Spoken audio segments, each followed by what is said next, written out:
عشق کے مراحل میں وہ بھی وقت آتا ہے، آفتیں برستی ہیں، دل سکون پاتا ہے۔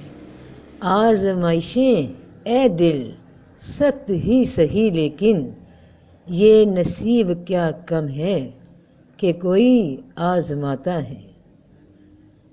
یہاں اپنی زندگی کے بہت سے مقصد بناتے ہو، یہ نہیں سوچتے کہ تم خود کسی کا مقصد ہو۔ اپنی خود کی زندگی کسی کا مقصد ہے، وہ کیوں لایا تمہیں یہ نہیں سوچتے۔ یہ مقصد تو اس دن ہی طے ہو گیا تھا جب تمہارے رب نے پوچھا کہ کیا میں تمہارا رب نہیں ہوں؟ تم نے کہا تھا ہاں، کیوں نہیں؟ تو رب پاک نے کہا کہ یہ میں نے تم سے اس لیے پوچھا ہے، کہیں کل تم قیامت کے دن، حساب کے دن یہ نہ کہہ دینا کہ ہمیں تو معلوم نہ تھا کہ تو ہمارا رب ہے، تو تمہیں ہی یاد کروا دیا کہ تم اس کے بندے ہو۔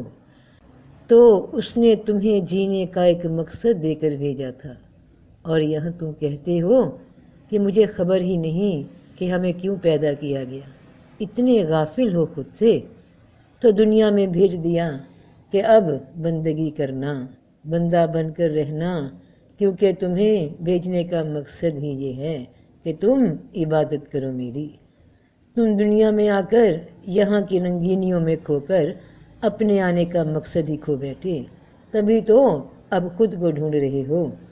تو پھر جب تمہارا کوئی مقصد پورا نہیں ہوتا، جو تم کوئی امید لگا کر شروع کرتے ہو، تو پھر گلہ کیوں کرتے ہو؟ اگر توقع اس مقصد سے پوری نہ ہو، تم بھی تو مقصد تھے کسی کا، تم نے اس کو اہمیت نہ دی، تو پھر جب تمہارے اس رویے سے تمہیں اپنی زندگی میں مقصد میں کامیابی نہ ملی تو گلے کیسے؟ تمہارا رب تو صاف فرماتا ہے کہ تمہیں جو نقصان ملتا ہے وہ تمہارے اپنے ہی ہاتھوں کی کمائی ہے، جو جیسا کرتا ہے ویسا ہی تو بھرتا ہے۔ تم دکھی کیوں ہوتے ہو جب کسی شے کو اپنا سمجھ لیتے ہو کہ یہ میری ہے، مجھے ملی ہے، میں اس کا مالک ہوں، اور پھر وہ جب چھن جاتی ہے تو تمہیں دکھ ہوتا ہے؟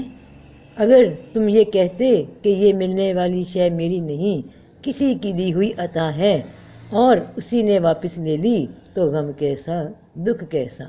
اگر تم کہتے کہ ہم بھی اللہ کے ہی ہیں اور اس کے پاس لوٹ جانے والے ہیں، تو اس شے کا اصل مالک بھی تو وہی ہے، اس نے عطا کی اب واپس لے لی۔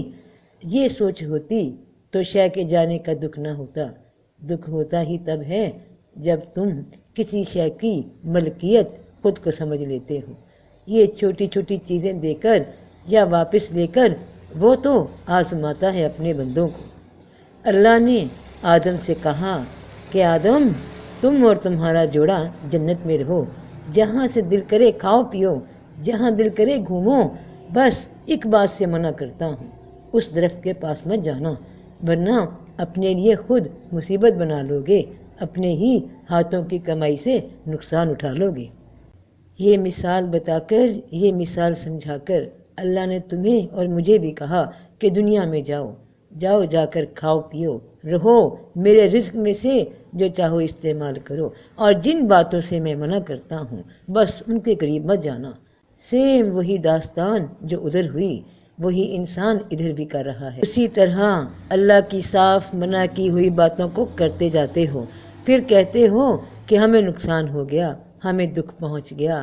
اب جس بات سے پہلے ہی آگاہ کر دیا گیا وہ بات کریں گے تو پھر تو اپنے ہی ہاتھوں اپنے لیے پریشانی بنا لیتے ہیں نا۔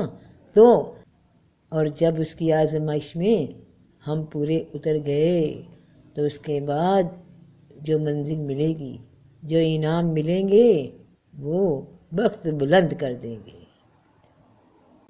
عشق کے مراحل میں وہ بھی وقت آتا ہے، آفتیں برستی ہیں، دل سکون پاتا ہے۔